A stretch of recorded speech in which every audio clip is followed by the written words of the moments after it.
Welcome back दोस्तों। आज के वीकली मार्केट आउटलुक में इस एपिसोड में मैं सीधे मार्केट्स पर आ जाता हूं। Last week overall global markets में एक गिरावट देखी गई यूएस चाइना टेंशंस और बढ़ते कोरोना वायरस केसेस के कारण। यूएस ने चाइना को उसके ह्यूस्टन कॉन्सुलेट को बंद करने को कहा, वहीं चाइना ने यूएस को शेंजू में उसके कॉन्सुलेट को बंद करने को कहा। यूएस डेटा फ्रंट पर मई महीने का न्यू होम सेल्स डेटा 13.8% बढ़कर आया, जो जुलाई 2007 के बाद से अब तक का सबसे बड़ा जंप है, जो एक पॉजिटिव सिग्नल है। दूसरी तरफ US weekly jobless claims data 28 मार्च के बाद पहली बार एस्टीमेट से बढ़कर आया, जो एक नेगेटिव सिग्नल है। अदर इंपॉर्टेंट न्यूज में यूरोपियन यूनियन ने लास्ट वीक 750 बिलियन यूरोज, करीब 65 lakh crore in Indian currency का स्टिमुलस पैकेज पर सहमति बनाई है, जिससे यूरोपियन कंट्रीज को एड मिल सकेगा। डाउ जोन्स में 0.76% की गिरावट, S&P 500 में 0.28% की मामूली गिरावट और नैस्डैक में 1.33% की गिरावट देखी गई पिछले हफ्ते। CBOE विक्स, जिसे फियर इंडेक्स कहते हैं, उसमें फ्लैट ट्रेडिंग देखी गई और वो करीब 25 के लेवल पर ट्रेड कर रहा है। यूरोपियन मार्केट्स की बात करूं तो ब्रिटेन के फुत्सी में 2.65%, फ्रांस के कैक 40 में 2.33% और जर्मनी के डैक्स में 0.63% की गिरावट देखी गई पिछले हफ्ते।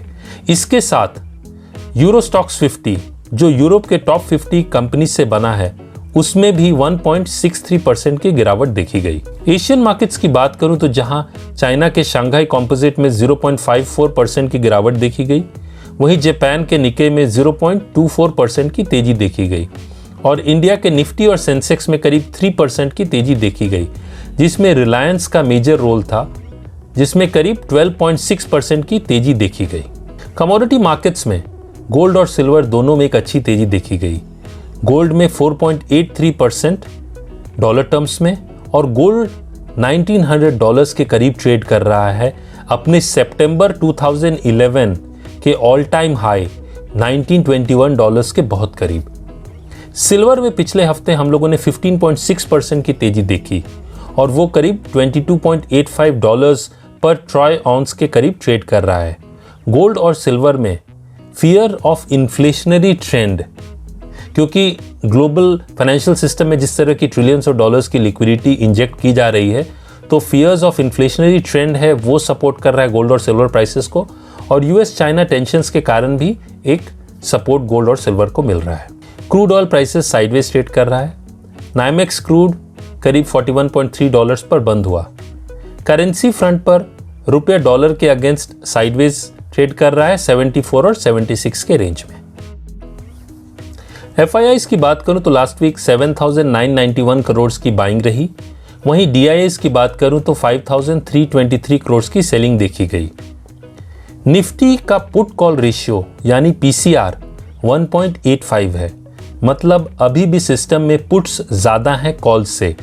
ज्यादा पुट राइटिंग एक कॉन्ट्रेरियन इंडिकेटर भी है, जो तेजी के तरफ इशारा करता है।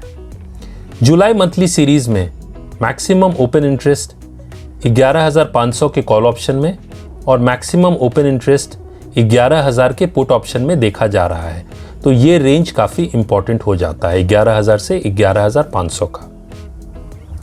जो सेक्टर बेस्ट परफॉर्मर था उसमें निफ्टी एनर्जी में 6.3% की तेजी देखी गई, वहीं निफ्टी फार्मा इंडेक्स में 2.24% की गिरावट देखी गई, जो वर्स्ट परफॉर्मर था लास्ट वीक। इंटरनेशनल मार्केट में इस वीक जो की इवेंट्स हैं, उनमें 27 को जून का US durable goods order data, 29 को यूएस फेडरल रिजर्व की इंपॉर्टेंट मॉनेटरी पॉलिसी मीटिंग है, 30 जुलाई को यूएस Q2 GDP डेटा और 31 जुलाई को Eurozone Q2 GDP data, China का PMI मैन्युफैक्चरिंग डेटा, यूएस का पर्सनल स्पेंडिंग डेटा और जापान का जून मंथ का कंज्यूमर कॉन्फिडेंस डेटा, ये रिलीज होगा। इसके अलावा यूएस सेनेट रिपब्लिकन्स अपने fresh corona virus aid plan को पेश करेंगे। इस हफ्ते US China tensions, corona virus progress, की global economic events, US Federal Reserve meeting और यूएस मार्केट्स के कुछ मेजर कंपनीज के सेकेंड क्वार्टर अर्निंग्स रिलीज होगी, जिनमें Google, Apple, Amazon, Facebook main है। इन सब का असर हमें मार्केट्स पे दिखेगा। कुछ की इंडियन कंपनीज हैं जिनके क्वार्टरली अर्निंग्स रिपोर्ट भी आएंगे इस हफ्ते। उनमें 27 जुलाई को Aptech, Bharti Infratel, Escorts, Havells, India Cement, Kotak Mahindra, Marico, Tech Mahindra. इसके अलावा 28 जुलाई को Castrol, Hexaware, IDFC First, NIIT Tech, Nestle, RBL Bank. 29 को Bharti Airtel, CEAT, Colgate, Doctor Reddy, Maruti Suzuki, TVS Motors. 30 जुलाई को Dabur, HDFC, Reliance, Torrent Pharma और 31 को आईओसी शामिल हैं। इंटरनेशनल मार्केट्स में Dow Jones range bound trade कर रहा है 27,500 और 25,500 के रेंज में। निफ्टी की बात करूं तो निफ्टी शॉर्ट टर्म और मीडियम टर्म दोनों में ओवरबॉट में ट्रेड कर रहा है, इसलिए कॉशियसली ट्रेड करना चाहिए।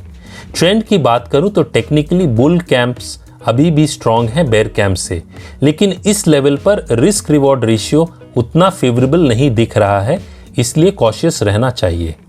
निफ्टी का सपोर्ट 10,800 और उसके नीचे 10,550 पर है, वहीं रेजिस्टेंस 11,270 और उसके ऊपर 11,510 पर है। बैंक निफ्टी की बात करूं तो सपोर्ट 22,000 और उसके नीचे 21,020 पर है, वहीं रेजिस्टेंस 23,400 और उसके ऊपर 24,300 पर है। आज के लिए इतना ही दोस्तों, जल्द मिलते हैं। Take care and stay safe. और यदि आप और सीखना चाहते हैं तो ज़रूर सब्सक्राइब करें। Thank you.